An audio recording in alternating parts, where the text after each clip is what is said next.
Welcome everyone, live on location at the Channel Partners MSP Summit here in Las Vegas, Nevada. I'm your host, Mike from Cyber Confidential. This episode's been brought to you by the Managed Service Provider Association of America.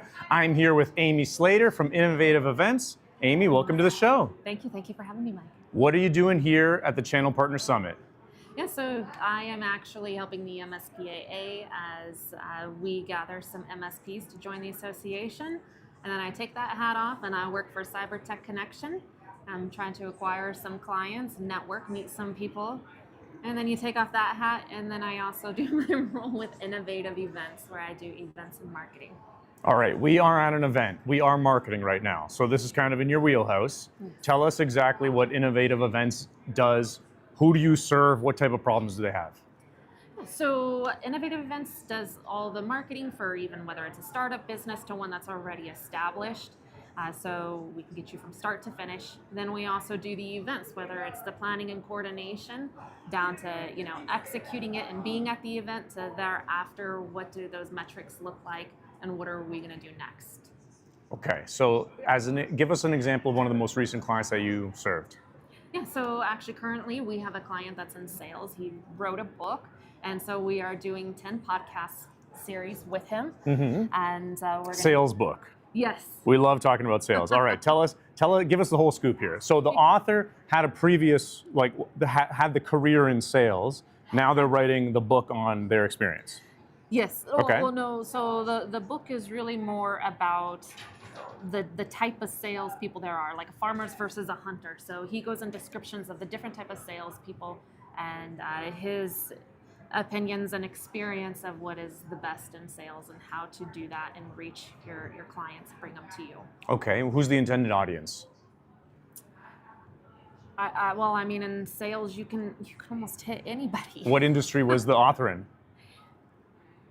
Well, we haven't gotten that far into there. I still have more that I'm learning from him. We haven't started our podcast yet, but those are things I'm learning with him. And so you're planning the promotional campaigns for the upcoming book launch. So he's already launched his book. Excellent. So now at this point, he's actually creating some educational packets with that as well. And once those are completed with another company he's working with, we will then tie that in with the book and then the podcast. So we're still in the very beginning stages of it for him, mm-hmm. As well as my learning of what he does. And you're coaching the author through the process of producing and delivering the podcast. Right. Yeah, okay. And what drew you to using the podcast as a promotional campaign for promoting the book? Well, in the past, this is something I have done with him outside of before I've even started my company with Innovative Events. So honestly, we've just reconnected over LinkedIn, and I knew this was something we briefly did before he ventured off elsewhere, and reconnected and figured we'll get back into this and make a full series out of it. And what's the show plan for the podcast? Because I'm sure you got tons of material to draw from straight from the book. Yes. So he's going chapter by chapter. So we'll have that posted on LinkedIn for you guys.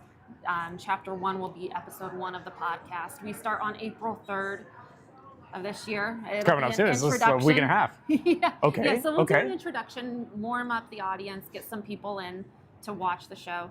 And then it's going to be an every other week thing. So starting then on April 17th will be the episode of his first chapter. We'll discuss every other week, next chapter, and so on. And that's your program with him as part of Innovative Events. Mm-hmm. You've drawn out this playbook for the author so that you're going to find guests to come on the show. You're going to help curate the material and then promote. Right, so Innovative Events will do the marketing for that. We will work up the attendees to participate, and we want it to be interactive. So we encourage people to join us on LinkedIn or social media platforms that will have it on, in which you can ask questions to him. He's full of information in sales, a very well-experienced man that if you have sales questions, come to these podcasts and participate in it. Sweet. The podcast has become all the rage. Podcasting 15 years ago was a big thing. That was the internet radio. That's what it used to be called. Now it seems like everyone can start a podcast by just using a camera like we are right now, like we're recording a podcast. What value do you see to prioritize this vector for the author? Because they could just be buying Google search ads to promote the book. Why do you think the podcast is the way that they should use to connect with their audience? Well, I think it's great because some people may not be able to make it to an event. They may not be within the location. So this is going to catch a bigger audience of people around the world, to hear his message and learn from him. I think it carries further than if you do, say, a lunch or learn. You get your 10 to 15 people who come in, but when you start doing things online or recording them and sharing them on your social platforms, you get a further outreach with that. Right.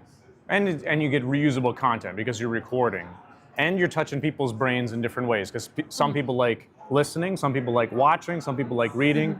Are you going to be chopping up the long form podcast and then posting it for them on LinkedIn and their Facebook pages? Definitely. Yeah. Definitely. And what are the channels that work for this type of like B2B campaign?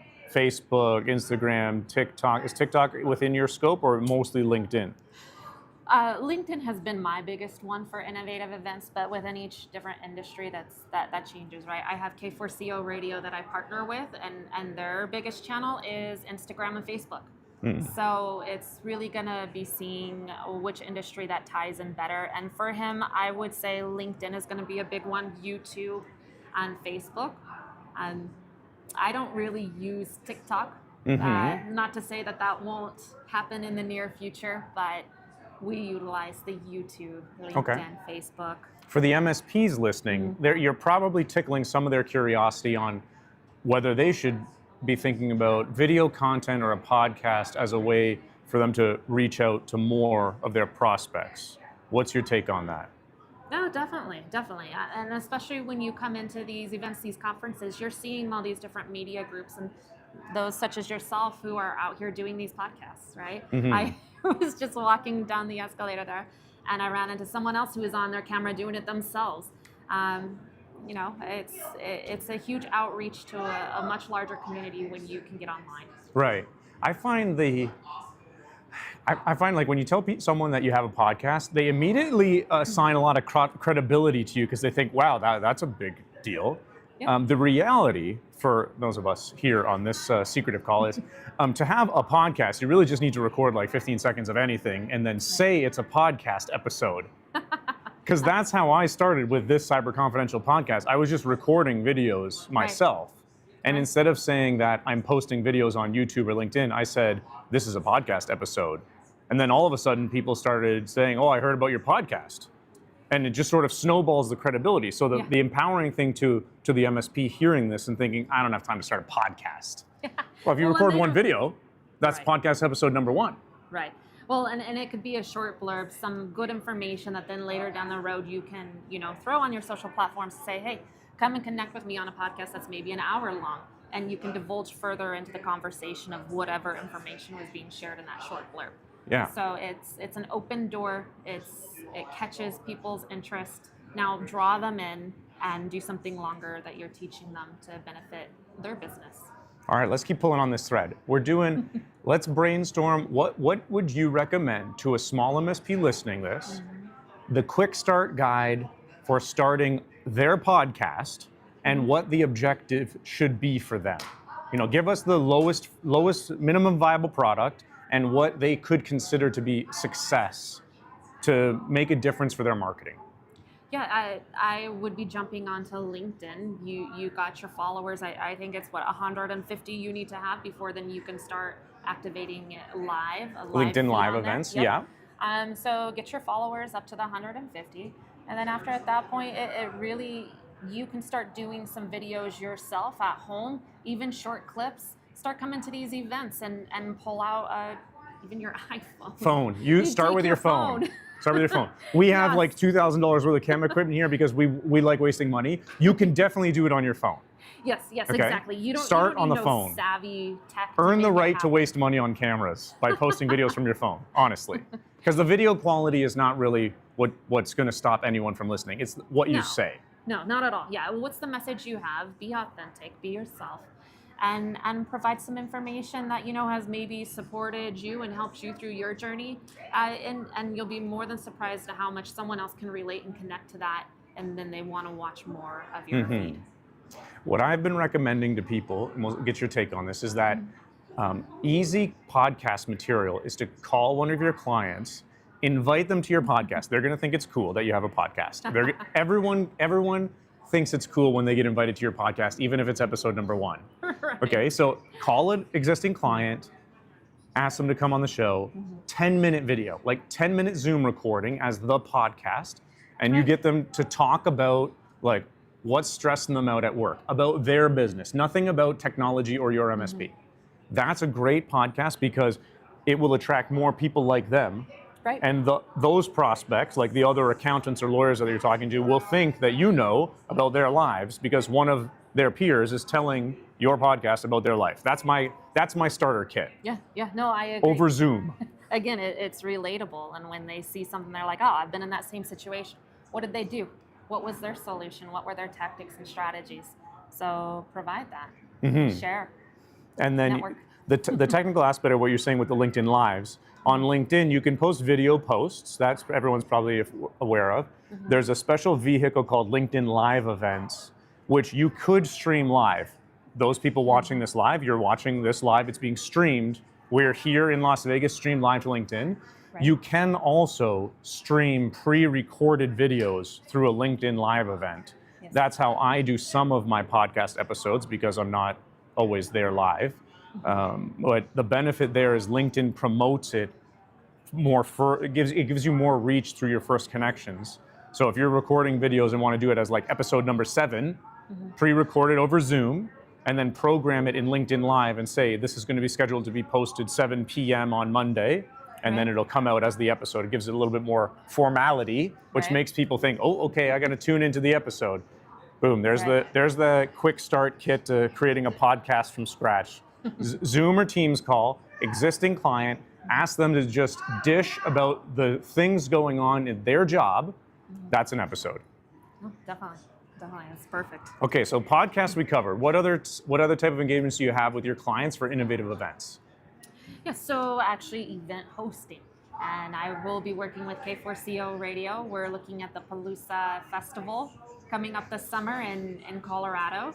And so there's opportunities there being in person and meeting people. So we like to help be the face of your company if you're needing that. Many times businesses get busy. So the owner, say you're coming to a conference here and they need to run around and prospect. They don't have time to set up their booth. They don't have time to deal with the vendors who didn't do their balloons right, or the after event dinners and setup. That's something that we take care of with innovative events. So we give you that peace of mind that everything else in operational is running because we're taking care of that for you, running your booth while you can run around and prospect and gain your clients.